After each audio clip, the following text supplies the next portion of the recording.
Hey, what's up you guys? This is Sentai 22 here. How you guys all doing? And today I'm going to talk about the superhero Taisen movie Kamen Rider Showa versus Heisei featuring Super Sentai. Now before I start, let me just say that this may contain a little bit of spoilers. I'm not going to say a lot about the movie. I'm just going to tell you guys about the good stuff and the bad stuff about the movie. Basically the whole premise is the Demon Empire is trying to bring the world of the dead to the living, and it's up to the Kamen Riders to try to defeat them so that the world of the dead doesn't come out of the living, you could say. So let me just say that it does follow a similar pattern to Kamen Rider versus Super Sentai, where they just battle against each other, and at the end of the moments of the movie, it turns out it was just a plan to elude the enemy out of the open or something like that.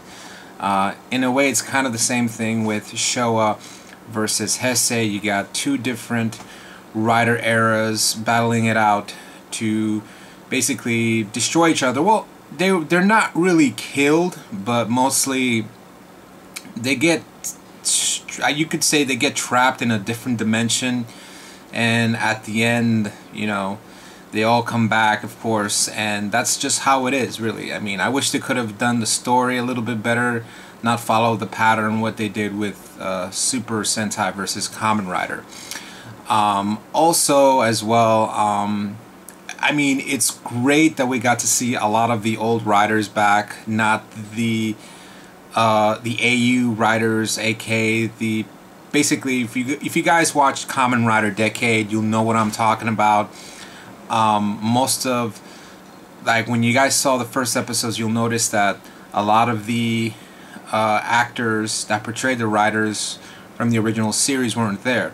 Well, some of them were, and of course you've probably seen the RX World. They're pretty much the same actor, but in Decade, of course, you see a lot of them get replaced by just other actors, reprising that role, but in a different setting. It's a different alternate universe as the original series. But it is great to see a lot of the old actors coming back. You notice Fujikoa portraying his character, Kamen Rider Ichigo, Rider Henshin! But of course, his time was very limited, I guess, because he only had a few scenes. He wasn't in the movie, well, he was in the movie, but only for short bits, just so he can, transform into the Kamen Rider series. But he did voice it in suit form, so that's good. Also, you have, of course, Takumi, the actor who portrayed Takumi is back as well. The old riders from the Showa era, Kaisuke, reprised his role as Kamen Rider X, as well as reprising his role as Kamen Rider ZX. Really awesome people. I mean, it's awesome that they got some of the actors back. That's how it should have been in the Kamen Rider Decade movie, but unfortunately that did not happen. But thankfully they did, bring a lot of it. I personally like the chemistry between Takumi and Kaisuke's character, because they're both from different genres. And of course you have the Showa era helping out the Heisei era, Takumi, who has been battling the, you could say, the scars, the blame of what happened to his comrade Kaiza, aka Masato from Kamen Rider Phase. Now, there are some things I did not like about it.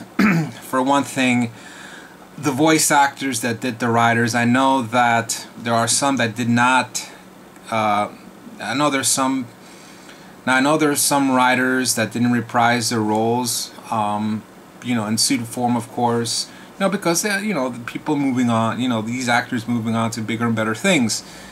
But the actors that portrayed the voice actors that portrayed the riders in the movie, for example, Kabuto and Kamen Rider Forze, that did not sound like them. That did not sound like Tendo. That did not sound like Genta from Kamen Rider Heisei. They should have picked better voice actors. But hey, that's just nitpicking. But I kind of wish they could have at least mimic their voice actors to the original actor. Also, the background of Takumi's past, where you'll notice Kaizen and Faiz battling out with the Orphanok, didn't really add up. For one thing, Takumi was fighting with the Orphanok King while Kaizen was fighting with the Horse Orphanok. In the original series, it was quite different. Masato actually exhausted his Orphanok DNA and turned, when he used it for the last time, he basically was pretty much disintegrating, as you probably saw in the original show. Unfortunately, in this, it was a lot different. You'll notice that Takumi was very distraught by his loss of Masato, even though in the original series he was kind of a prick. I have never seen Takumi interact very well with Masato in the original series. So that could be a possibility that even though the actor that reprised his role as Takumi is not really the Takumi of the original series, but more of an AU, much similar to the other Faiz, which is the kid, of course, that transforms into Faiz. So yeah, it is definitely a AU version. Now, for those of you who don't understand, Kamen Rider, prior to Kamen Rider Kuga through Den-O, most of them were in their own separate universes, with some exceptions, of course. Kuga and Agito were in the same universe. Basically, Agito itself was a sequel to Kuga, but they never really mentioned the main character from Kuga. It was just there. I mean, they did reference it, but it was technically a sequel to Kuga. And also you had Den-O did the crossover with Kiba. So yeah, prior to that, they were in their own separate universes. Now you see, nowadays you have the Kamen Riders from last year doing this sort of versus type series like they did with Super Sentai. So yeah, Toei is trying to basically create their own little Kamen Rider / Super Sentai universe that they're trying to put this in. They don't want to separate the universes. They want to create kind of like what the multiverse of Power Rangers, you could say. They're trying to put these universes together. So, and also one thing I did not like about the movie is the fact that they added the Sentai heroes into this. I mean, I know it does say featuring Super Sentai, but it wasn't really necessary. The reason why they wanted to add that was because Tokyuger, because Tokyuger was there, and they wanted to do kind of like a little mini crossover with Den-O. That's just what they wanted. That's about it. And also, like every other movie, you would have an evil rider, of course, an exclusive movie rider. You have 15, which basically 15 means he's the 15th rider of the Heisei era Kamen Rider series. Basically, he can transform much like Decade, although unlike Decade, he doesn't transform physically into the riders themselves. He just actually transforms into basically their patterns of, their designs of the Kamen, but it still has the same design, 13 Kamen Rider design, not the Kamen Rider physically, if you could say. Basically, he gets this kind of pretty much Heisei lock seed, puts it in. He like a rider head lock seed comes out of this dimension and just goes on there, and basically mimics the Heisei rider, Kamen Rider. Although Gam does get a Showa era lock seed, although he only used the Ichigo mode. So yeah, I wish it would have been interesting if he would have done like a V3 lock, V3 mode lock, or a